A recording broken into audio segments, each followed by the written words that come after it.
In today's video, I want to talk about a drawing method that seems to trip up so many artists. Whether it's beginner, intermediate, or advanced, it's something that I see happen over and over and over. And it's something that you can definitely tell the difference between two beginner drawings, which one applied the method and which one didn't. Same for intermediate, same for advanced. So what I'm going to do in today's video is I'm going to help you understand the method so that you can apply it yourself in your artistic journey that will absolutely help you improve your drawings. Now, what I'm talking about is nothing advanced. It's no fancy techniques. It's just a method, a way of doing things. And I'm going to start with number one, which is that you need to experiment much longer than you feel comfortable with.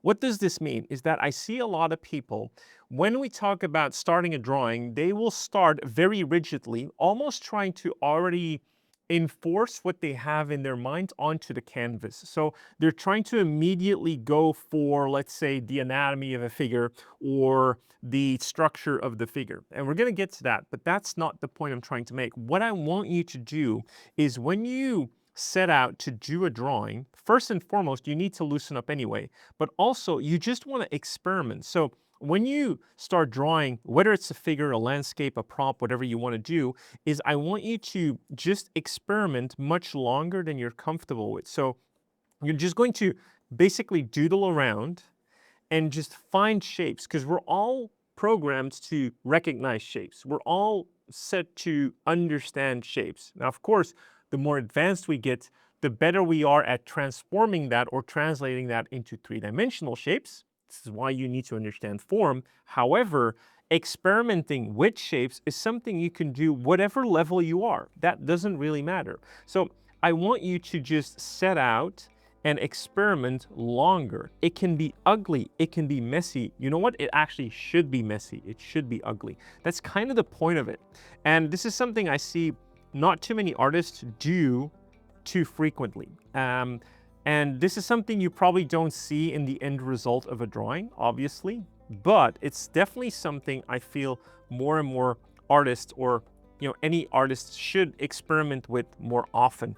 I think sometimes we're like super afraid to experiment with things, which kind of makes us careful or pick a option way too fast. Whereas in loosening up and just trying to just draw whatever, whatever you're comfortable with and just experiment with things. Like basically the best things come from asking the question like, what if? What if I just did this, right? This is where things really get interesting. This is where you really start to make cool stuff. And it's something a lot of people don't experiment with often enough. And it trips them up. And this is something I would advise you to do much more often is experiment. Before you commit to anything, you set out to experiment, and it gives you this sort of mental tranquility as well, is that, oh, I don't need to perform for this one. I can just sit back, relax, and experiment a little bit. And you experiment as long as you want. And I would say maybe the cue for you to stop experimenting is when you've gone through a couple of options, you like some of them, and now it feels more like a chore than actually having fun. Because for me, experimenting is the most amount of fun I can have because there's no sort of expectation. It's just me messing around. And that's what you want. And you should do that for much longer than you're comfortable with or that you're currently doing. If you look at your old drawings and you don't cringe, you're not growing fast enough. Welcome to the Artwod Before After Challenge. This month of July, we're conquering our past. I want you to dig out your oldest drawings, your oldest disasters, and completely rebuild them using everything you've learned so far. And you won't be doing it alone because the Artwod community will be helping as always. So you're going to upload your old drawings to the Artwod Community Hub, and then you're going to add the new version on top of it when it's ready. We're going to pick two winners again. The best transformation and the best feedback will win premium subscriptions to Artwod. So let's go, guys. Let's show these old drawings what we can do now. Show me what you got. Number two, which I'm going to take some examples from our intermediate road made by Arne, which did an amazing job at it. Please go check out the intermediate road. You can start for free, by the way. It is absolutely amazing. But he drives home the point so well in this road, and it's something I want to address in today's video as well, is that you should stay simple for as long as possible. Again, this is something I see everyone struggle with, is that they immediately want to go for the very fancy, complex thing, right? So they want to go immediately for the fancy stuff, which means that they start too early or too soon adding detail. And this is something, just like experimenting, that you should try to hold off for as long as possible. So once you've experimented, like let's say, we've experimented with finding the shape that we just saw, then we actually want to translate that into something as simple as possible. And this is often where a lot of people trip up, is like you'll feel too good for the simple shapes, right? Or you'll feel too advanced. And I would argue you're not, none of us are. It's something you want to incorporate and just see if it works, right? Do these 2 or 3 simple forms work together?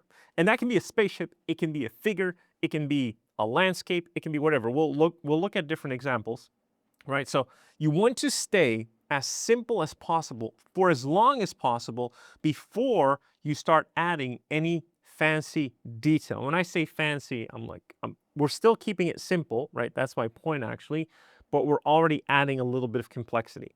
But at the beginning, you want to stay as simple as possible for as long as possible.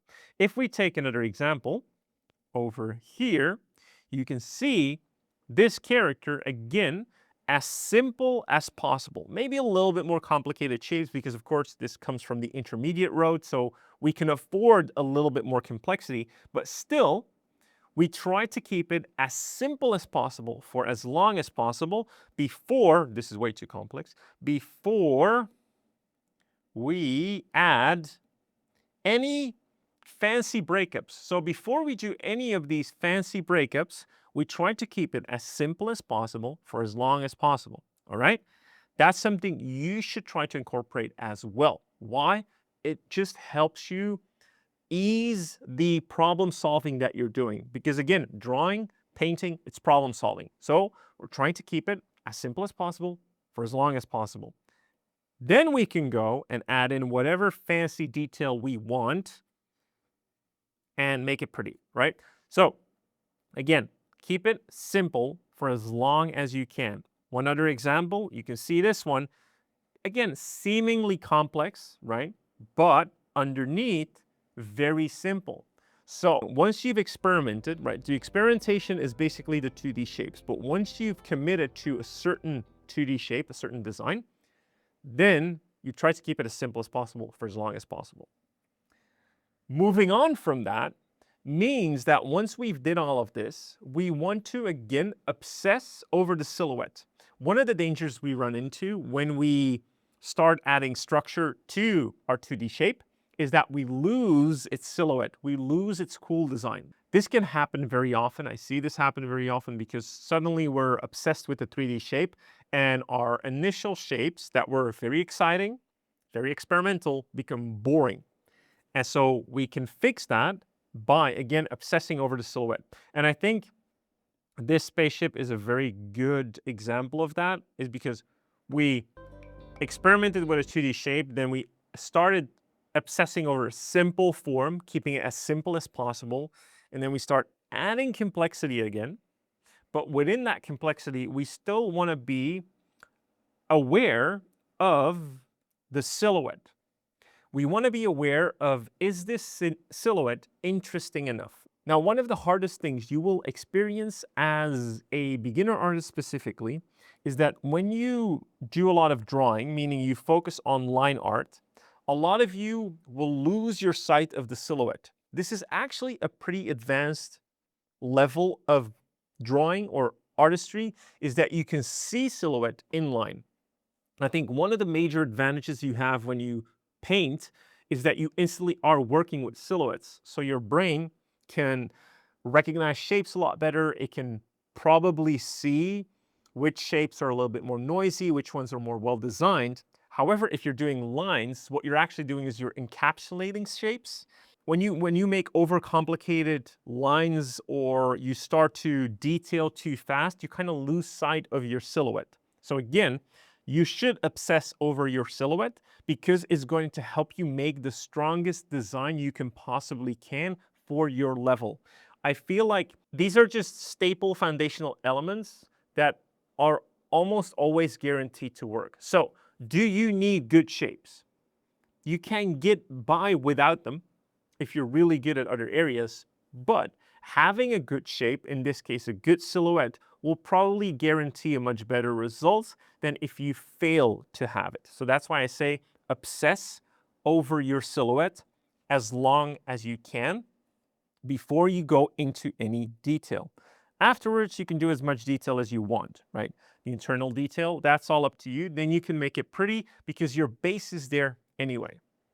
And then lastly, the last thing I want to say is that, especially when you're starting out, this is for all of you that are still learning the fundamentals, is a lot of you want to combine values and color at the same time.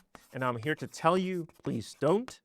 Focus on either color or either value, right? So you're either going to work with light and shadow and try to pull out the three-dimensionality, or you're going to focus on the graphic aspect of it and just make a cool color composition.